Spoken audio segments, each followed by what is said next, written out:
दोस्तों, भौतिक भूगोल भूगोल को कई शाखाओं में विभाजित किया गया है, जैसे कि भौतिक भूगोल, फिजिकल ज्योग्राफी। भौतिक भूगोल पृथ्वी के प्राकृतिक पहलुओं का अध्ययन करता है। फिर इसी में आता है जलवायु विज्ञान मतलब क्लाइमेटोलॉजी। वायुमंडल और मौसम के पैटर्न का अध्ययन किया जाता है इसमें। फिर है स्थल स्वरूप विज्ञान जियोमॉर्फोलॉजी, मतलब कि पृथ्वी की सतह के रूपों और उनके निर्माण के कारणों का अध्ययन। फिर है जल विज्ञान हाइड्रोलॉजी, मतलब कि जल, इसकी वितरण, गति और गुणों का अध्ययन किया जाता है।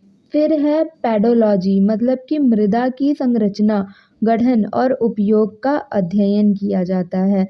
उसके बाद आता है बायोज्योग्राफी, वनस्पति और जीव जंतुओं के वितरण और उनके पर्यावरण से संबंध का अध्ययन किया जाता है। दूसरे नंबर पर आता है ह्यूमन ज्योग्राफी। मानव भूगोल पृथ्वी की सतह पर मानव समाजों और उनके पर्यावरण के साथ संबंधों का अध्ययन करता है।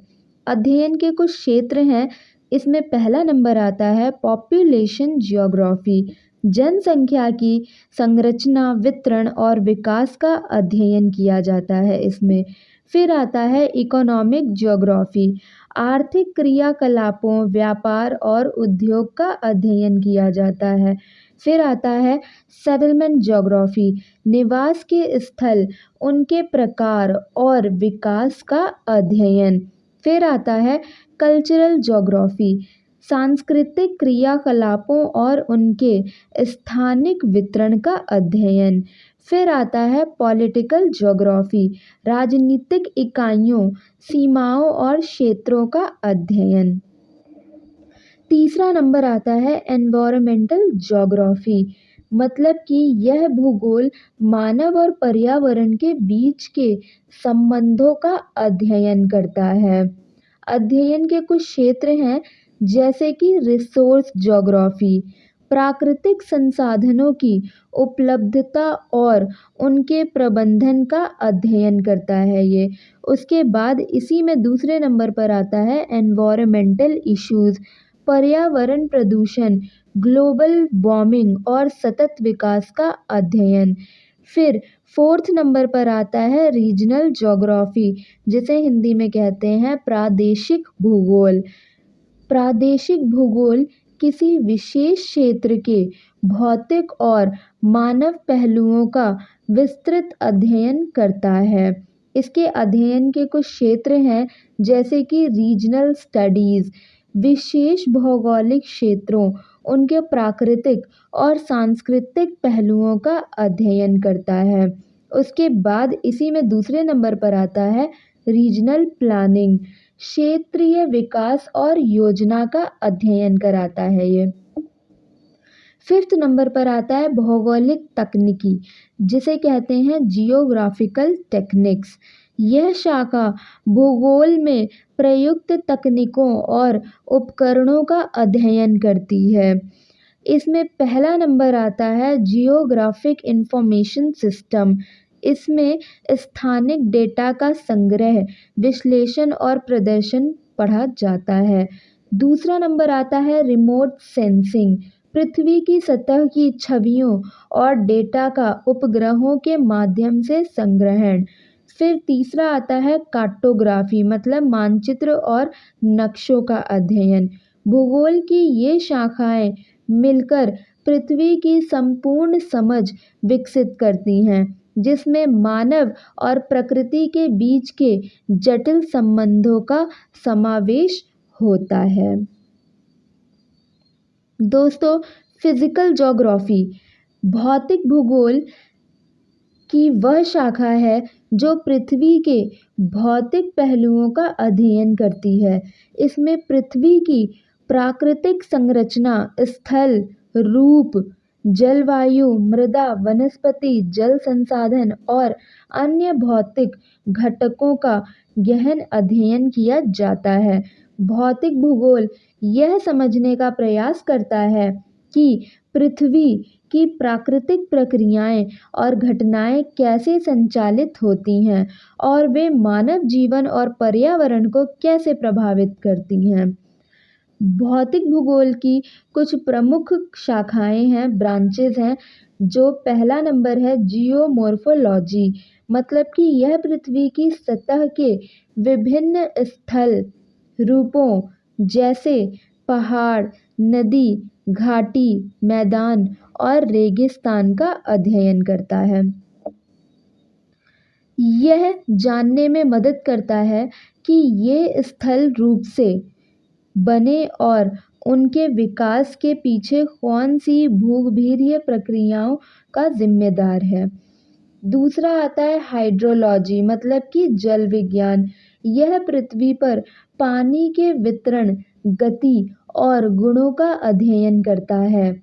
यह जल संसाधनों के प्रबंधन जैसे कि बाढ़ नियंत्रण और पानी की आपूर्ति के लिए आवश्यक जानकारी प्रदान करता है। तीसरा आता है क्लाइमेटोलॉजी। यह पृथ्वी के वातावरण और इसके मौसम के पैटर्न का अध्ययन करता है। यह मौसम पूर्वानुमान, कृषि योजना और जलवायु परिवर्तन के प्रभावों को समझने में सहायक होता है। चौथा आता है पेडोलॉजी। यह मृदा की संरचना, गठन और प्रकारों का अध्ययन करता है। यह कृषि, वनीकरण और पर्यावरण संरक्षण के लिए महत्वपूर्ण जानकारी प्रदान करता है। पांचवा नंबर आता है बायोजियोग्राफी। यह पृथ्वी पर जीव जंतुओं और वनस्पतियों के वितरण और उनके पर्यावरण से संबंध का अध्ययन करता है। यह जैव विविधता के संरक्षण और वन्य जीवन प्रबंधन के लिए महत्वपूर्ण है। 6 नंबर पर आता है ओशियनोग्राफी, मतलब कि समुद्र विज्ञान।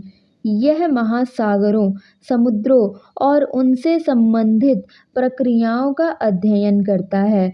यह समुद्री परिवहन, मत्स्य पालन और समुद्रों के पर्यावरणीय संरक्षण के लिए महत्वपूर्ण है। इसी में पहले नंबर पर आता है कि इसकी इम्पोर्टेंस क्या है, मतलब कि बायोजियोग्राफी की इम्पोर्टेंस क्या है। तो पहला नंबर है प्राकृतिक आपदाओं की समझ। भौतिक भूगोल प्राकृतिक आपदाओं जैसे भूकंप, ज्वालामुखी विस्फोट, बाढ़ और तूफान की घटनाओं को समझने और उनसे निपटने के उपाय खोजने में मदद करता है। यह हमें उनके कारणों और प्रभावों के बारे में जागरूक करता है, जिससे हम आपदा प्रबंधन और राहत कार्यों के लिए तैयार हो सकते हैं। दूसरा है प्राकृतिक संसाधनों का प्रबंधन। भौतिक भूगोल प्राकृतिक संसाधनों जैसे जल, मृदा, खनिज और वनस्पतियों के उचित उपयोग और संरक्षण के लिए महत्वपूर्ण जानकारी प्रदान करता है। यह संसाधनों के सही प्रबंधन और उनके स्थायी उपयोग के लिए नीतियाँ बनाने में सहायक होता है। तीसरा आता है पर्यावरण संरक्षण। भौतिक भूगोल पर्यावरण और पारिस्थितिकी तंत्र के अध्ययन में महत्वपूर्ण भूमिका निभाता है।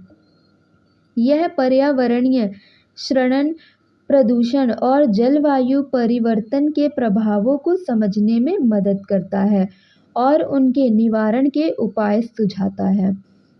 चौथा आता है मानव जीवन पर प्रभाव। भौतिक भूगोल प्राकृतिक प्रक्रियाओं और घटनाओं के मानव जीवन पर पड़ने वाले प्रभावों का अध्ययन करता है। यह मानव बस्तियों, कृषि और उद्योगों पर जलवायु और स्थल रूपों के प्रभाव को समझने में मदद करता है। पांचवा आता है वैज्ञानिक अनुसंधान। भौतिक भूगोल वैज्ञानिक अनुसंधान के लिए एक मजबूत आधार प्रदान करता है। यह पृथ्वी की संरचना, प्रक्रिया और इतिहास के अध्ययन में योगदान देता है और वैज्ञानिकों को नई खोजों के लिए प्रेरित करता है। 6 नंबर पर आता है शिक्षा और जागरूकता। भौतिक भूगोल का अध्ययन स्कूलों और विश्वविद्यालयों में छात्रों को प्राकृतिक दुनिया की समझ प्रदान करता है। यह पर्यावरण और प्राकृतिक प्रक्रियाओं के प्रति जागरूकता फैलाने में भी सहायक है। भौतिक भूगोल न केवल पृथ्वी की संरचना और प्रक्रियाओं का अध्ययन करता है, बल्कि यह मानव जीवन और पर्यावरण के बीच के जटिल संबंधों को भी समझने में मदद करता है। इसके अध्ययन से हम प्राकृतिक आपदाओं के प्रभाव को कम कर सकते हैं, प्राकृतिक संसाधनों का स्थायी उपयोग सुनिश्चित कर सकते हैं और पृथ्वी पर जीवन को अधिक सुरक्षित और समृद्ध बना सकते हैं। दोस्तों, बायोजियोग्राफी मतलब कि जैव भूगोल की वह शाखा है जो पृथ्वी पर जीवों और वनस्पतियों के वितरण, उनके पर्यावरणीय संबंध और विकासात्मक प्रक्रियाओं का अध्ययन करती है। यह अध्ययन करता है कि विभिन्न क्षेत्रों में जीव जंतुओं और पौधों की प्रजातियां कैसे फैली हुई हैं और उनके वितरण को प्रभावित करने वाले कारक क्या हैं। जैव भूगोल एक अंतःविषय क्षेत्र है जो भूगोल, पारिस्थितिकी, जीव विज्ञान और भूविज्ञान का सम्मिलन है। इसमें पहला नंबर आता है पाइथोजियोग्राफी। यह पृथ्वी पर विभिन्न प्रकार की वनस्पतियों के वितरण का अध्ययन करता है। यह समझने में मदद करता है कि विभिन्न प्रकार की वनस्पतियां क्यों और कैसे विभिन्न भौगोलिक क्षेत्रों में पाई जाती हैं। इसके अध्ययन से हमें पौधों के विकास, जलवायु के प्रभाव और पर्यावरण के बदलावों का ज्ञान मिलता है। दूसरा आता है ज़ूजियोग्राफी, मतलब कि यह पृथ्वी पर विभिन्न प्रकार के जीव जंतुओं के वितरण का अध्ययन करता है। यह अध्ययन करता है कि किन कारकों के कारण विभिन्न क्षेत्रों में जीव जंतुओं की प्रजातियां पाई जाती हैं। यह प्रवासी पैटर्न, पारिस्थितिक संबंधों और विकास के